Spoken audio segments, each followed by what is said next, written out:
Hey, Jesse. Hello, Lindsay. What are you having to drink today? Me? Tonight? Where is tonight? Me over here. You know what I did, Lindsay? You know what I did? What'd you Because get? this is like I just had my weekend. Like the whole full-on dad weekend, I guess. Father's Right? Day weekend. Woo! Yeah. So, welcome everybody, and I had a little Jack Honey over here because I feel like this is a Jack Honey type recap of something actually that we're not recapping. So what we're going to do on this recap, because normally what we do is we recap our previous episode, but we just want you to go back and listen to it. So we covered Gypsy Rose Blanchard last week, and it's a long one. We did a lot of work. We did a lot of work on that one. Well, I did a lot of work. Jesse just joined in. But this week, what we did was we watched the viral documentary Maternal Instinct. She decided to destroy me. It was 2 nights. 2 nights. She was like, let's just watch half of this tonight and we'll watch the other half, tomorrow. Destroyed me 2 nights. I didn't even want to go to work. I didn't even want to exist. It's so bad. It's so bad. So we're only laughing because we've had a few. So this is raw, uncut, and unedited Drunk About Something, where we have recorded our proper episode. Yes. And we've had our drinks, and now we're a little drunk. Yeah, and we're looking like 2 different ways because we have lives and we have this and we have that. And what are you drinking over there, Lindsay? So I've got blood orange White Claw with sherbet Celsius. The retro vibe. The retro. My favorite. And I keep stealing it, dude, because I'm He thievery. does keep stealing my freaking That's what I do. Celsius. And what are you having to drink? You just asked me, and I told I you did. it was like Jack and Honey because I feel like this is a Jack and Honey type episode. Like I said, raw, uncut, and unedited. Drunk About Something. So I love your microphone. this is my microphone. Yeah. So what we're going to do on this episode is we are going to give our take on Maternal Instinct. So Maternal Instinct is something that Lindsay had bestowed upon me in it should have been my slumber hour, and she decided to keep me up and make me watch I this. asked you. I was like, hey, you want to watch this documentary and we'll talk Of course, about I it? got to go along with it. Whatever you want, baby. I got you, girl. Whatever, girl. I'm going to stay the fuck awake forever. It was so bad. It was so bad. So we're in New Boston, Texas, right? Yeah, you're right. Okay. Yeah. So the subject is Taylor Parker. She is the criminal in this situation. We have to be careful what we say on both of these apps, So this apparently. thing starts off as a police chase. Yeah. And I'm like, what the hell is happening here, right? And then the door opens. And I'm like, oh my God. What the hell just transpired? And I'm like blown apart already. Yeah, So- because there's a blurred out baby. Yeah. And this Brand woman, newborn umbilical cord still attached. And I'm like destroyed. I mean, within the first 5 seconds of this. and this lady named Taylor Parker is saying that she just had this baby on the side of the road. Yeah. And I want you to talk. You do. I do. I bet you do. I really do. Because it's a lot for me to take in. I just talked a lot. So I just Lindsay talked has for the watched last this 2 hours. twice, and Yeah. while I was getting a pedicure for Father's Day, Happy Father's Day. yeah, so I was like, Lindsay, you watch these things 2 times. Like, okay, she watched it, and then she's like invited me to watch it, right? Mm-hmm. And I'm like, dude, this is kind of not cool because I want to get your genuine perspective also. You right? Well, we have now made a pact that from now on we're going to watch the viral documentaries that everybody messages me to watch. And we're going to watch them together, both at the same time, organically. I am so under a rock that I don't even know what's viral. But so sometimes I want to protect you because I don't want like to be protected. Like I said when we were talking about it during our pedicure, Yeah. that you're not as desensitized as I am. But I want to tell y'all that desensitized as I am, this documentary really had me shook. No lie. Like, I could not even. So it is really hard for me to put all together in a recap because I was in like not in a great state of mind because I'm half awake, half asleep, and I'm completely invigorated and completely disgusted at the same time of all the things that transpired into it, if that makes sense.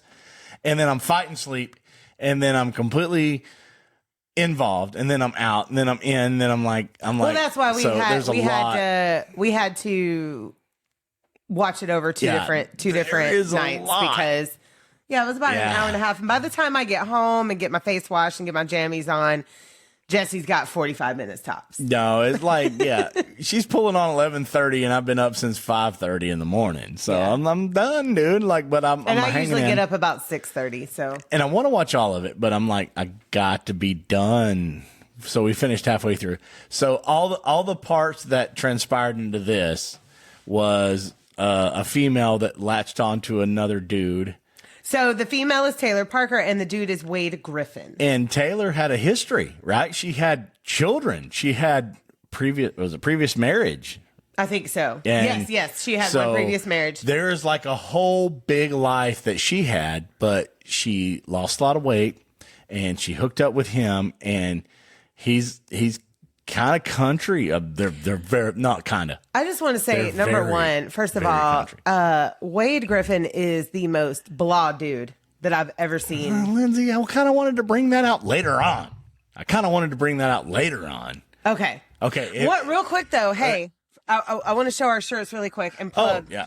So we're wearing our Defy the Tyrant local band from Crawfordville, Florida, that we love very much. And these are their Pride shirts. And then Jesse and I have matching. We're matching for Pride. So we went to Happy a show Pride. and we did the things and we hang out with this band a whole lot, which they have a show January the 11th coming up, and so do I. And so does Jesse's band at Retro City Arcade here in Lake City, Florida. Yeah, so if you're near Shout of the Earth. near Tallahassee area, Crawfordville's the show. Go see Defy the Tyrant. If you're near North Central Florida area, come and see us play, dude. I'm ready to go. Earth. Woo! It's our first step out. But anyhow, Lindsay, like taking all of that in and she found her beau, right? And she hooked up with him. And Who really wasn't that into her. He wasn't. He was just like, okay, she looks beautiful and she's all into me, so I guess I'll go along with it. He said the word, she lit up her room. I mean, she did. She was very stunning, actually. She was a very beautiful woman. She really, on the outside. And so, but that aspect was her transpiring into a younger, overweight woman that did not do great with her kids, did not do great with her past relationship. Yeah, so I lost her kids, right? Well, we don't know because, Wade said that they had her little girl during the week. Netflix did not elaborate on her relationship with these kids, and they did blur out their faces, and that's fine. They don't have to be a part of the documentary whatsoever. But they did not elaborate on what the reason was that she did not have these kids full time, and then continue. So we're trying to figure out like what all of her past history is, but she is pushing the narrative that she has a shitload of money in her family inheritance, and her mom is a tyrant that won't let her get to it. Yeah, says she's going to inherit $8 million from her grandmother, but her mom is trying to keep her from that. Yeah, and in the documentary, it all transpired all the way to the point where she's buying her soon-to-be mother-in-law a new car, a vehicle. She talks Wade into getting a new truck. They get $20,000 side-by-sides. Yeah. And at this point, I'm already like, what the fuck? Like, okay, there's supposed to be some kind of oil tycoon, like, thing, inheritance or whatever that's coming into play. I'm glad you paid attention to that part, because I was like, where did this money come from? No, I was just like, okay, so maybe the mom is a tyrant, right? Maybe she is like holding that against her and all the things, right? But why? Yeah. Yeah. That would have been my first question. Why is your mother doing this? Yeah. Hey, Lindsay, lean forward just a little. Right in there. Sorry. Right in there. Because they want to see you over here on the lives. Hey, guys. We're over here too. I don't like this view. We've got YouTube over there. We've got TikTok over here and over there. So we're going to rechange the view. We're just trying new things. We're still playing. We're so goddamn new. We're almost 2 years into this thing and we're still new, but we're figuring it out. Okay. So like Taylor is portraying a lot of bullshit upon the family, on the new family and her new boyfriend, and she automatically moves in with him, kind of just packed up her shit. Yeah. Didn't have a lot of shit actually, and didn't put anything into storage. That was a red flag for Wade's mom. Yeah, was she didn't have a lot of things to store. Yeah, so it was just very strange. She had very little, packed up, moved in, talked a whole lot about her past and how her mom was holding her down. And there were people from the past that knew a lot of things that should have told a lot of things that never did tell a lot of things, Lindsay. Well, that was a lot of my problem. So there were people. Okay, so a lot of the narrators of the story. So you've got Wade's mom talking. You've got Wade's friends that are talking. Then you have Taylor's ex-friends that are talking. Yeah. My biggest problem with the ex-friends is they knew a lot that they were not telling. Like if I knew these things about this person, I would have knocked on the door, because what Taylor ends up doing is she feels that Wade, even though she's buying him all this shit that she absolutely cannot afford. But she's portraying it and lying every little step of the way, all the way to where you're going to believe me or I'm going to keep lying until you do. Right. So she's buying Wade all this stuff, but she's still not feeling like that he loves her. Because he never really does. Well, spoiler. I think the whole time is because Wade is like kind of seeing what's the obvious, but she's pushing the narrative of so many different great things, and he's trying to hang on to the money a little bit. I was about to say, Wade was liking the come up. Yeah. Even though his mama is screaming at him, red flag, red flag. We needed a red flag to wave right here. No, I want a red card. I like the whole the soccer like aesthetic or the football aesthetic. Where and then we're in World Cup yellow card right now. Yeah. The whole So not that we know anything about sports, but so country boy, he has farms, he has cattle, and he likes to go hog hunting. He and is a feral hog handler. Yeah. That's capture them, sell them to somebody else, and they domesticate them for meat and whatever the fuck they do. I don't understand. So it really doesn't elaborate on his profession, but from what we can tell from the documentary, that's what he does. A lot of country, a lot of hog, and they were doing that together. They were doing the whole country life, doing things, ATVs, mud bogging, the whole thing. So now Taylor, she is actually pushing the aspect of them getting their own farm together. Yeah, so she and the investment company or the mortgage brokers, I guess is what it is. Yeah. So they're in the documentary as well. And she goes to them and she tells them, "Hey, I've got this money coming in." She gives them names of people that they can contact, because it's like a trust fund that she's saying that she's got, and they have to contact these people to get this money from the trust fund. So she gives them all these names of people to contact, and they get a hold of these people, but it's just like the runaround. Like everybody's giving them the runaround. And it's like off business hours, and then there's like weird voicemails, and there's weird things Texts that are transpiring that doesn't connect into anything tangible as far as a money transaction. And she's promising this transaction in between negotiating this whole property deal, multi-million-dollar property deal, right? It was called, what was it called? Pecan something other. Yeah. Something with pecan. Now we say pecan. Yeah. But in Texas they say pecan. And that's Pecan where this Farms or something. But like they were having like this beautiful property. That was going to be a moneymaker. Hundreds of acres. And it was on like a little river that went through there and everything. Is a really nice spot for somebody to set up and actually have a farm and have a productive I was going to say, it was like a country way of life. pecan distribution thing, correct? A whole running business that they were looking into purchasing, and it was $20 million. yeah, right? and at Christmas she gathered up everybody, and they were having this whole like conversation about how It's on she's camera. doing the whole thing. Like Yeah. it was like a business production, full on thing that she persuaded everybody into believing that this is going to happen for her and Wade. And he was just like, yeah, it's all right, whatever. And then all the rest of the people are just like shocked. You can see it on their face. Yeah, but they're happy for Wade at the same time. But like I said, Of course. the car that she has already purchased for his mother has already been repossessed. So that's a red flag. Like, why didn't you just like let's end things right there? Right. And she told Wade's mother that it needed to go back because of a recall. And then Wade's mother's like, okay, well, I'm going to call the dealership and find out what's going on. They're like, no, this is being repossessed. Because there's been it's no not payment. a recall for repairs. This never got paid for. This hasn't been paid for. Biggest red flag ever. It should have stopped right fucking here. But then Taylor throws a spoke in the red flag wheel Yes. and tells Wade that she's pregnant.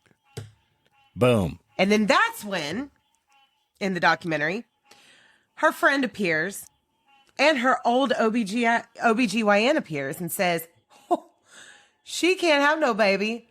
She's had a hysterectomy. No longer there no more. But No, we're not allowed to tell anybody because of confidentiality. Well, I mean, the doctor, I understand. I they get got that. HIPAA laws. I get but that. the friend, All the friends, the mom, all the people that could have came into play,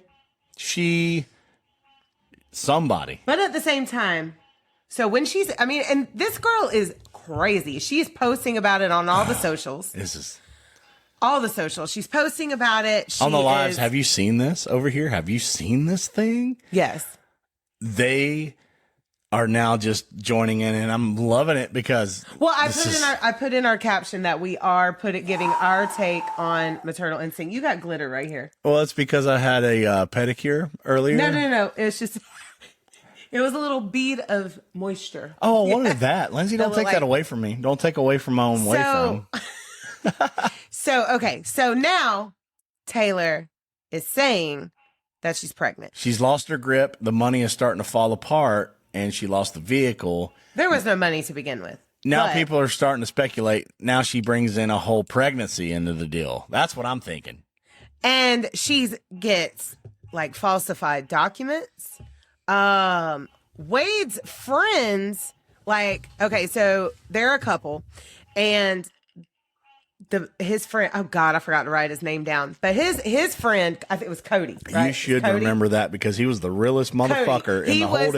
It was Cody. It was Cody. He was the realest. Yes. It was Cody, and I love Cody's. Like, Cody Quistad, that's my dog. That bitch fucking lying. Yeah. That's what he said. So, watch the documentary. Cody will be your Cody favorite. Quistad was in the bitch. Pull up your Google real quick. Oh, no. Well, the Just wage. so I can double check. The But I'm wage pretty Quistad. sure his name was Cody. So, Wade's friend, the realest dude, his wife, the realest chick, like, she does the investigative work. She presents it to her husband and says, hey, you need to tell Wade about this shit. Well, Wade stops talking to them. Did we actually figure out if Cody is like his brother or That was his best friend. is his best friend? Okay. So, but like he was at the farm and they did a lot of work together and they actually had a falling out over this because Wade was kind of trying to defend her in the middle of all this. Yes. And A lot. yeah. And I think Wade was just like, I'm in belief because she has pushed this whole narrative that her mom's a tyrant and she's holding back the money and I'm not getting the money and my dreams are getting shot out because this is the only thing I can hang on to. And boom, all of a sudden, Yes, Taylor Cody. is pregnant. Cody. Yeah.